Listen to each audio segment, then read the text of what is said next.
Assalamu alaikum wa rahmatullahi wa barakatuhu. Dear viewers, now I am going to recite a single line of Hamd.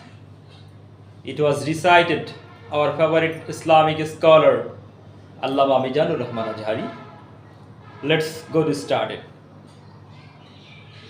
Every night and every day,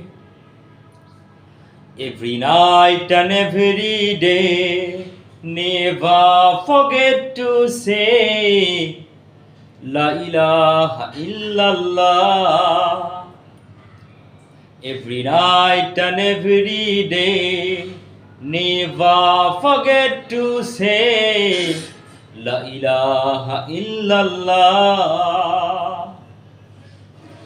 When you're walking down the street, use your time and repeat. When you're walking down the street, use your time and repeat, and say in every heartbeat, La ilaha illallah.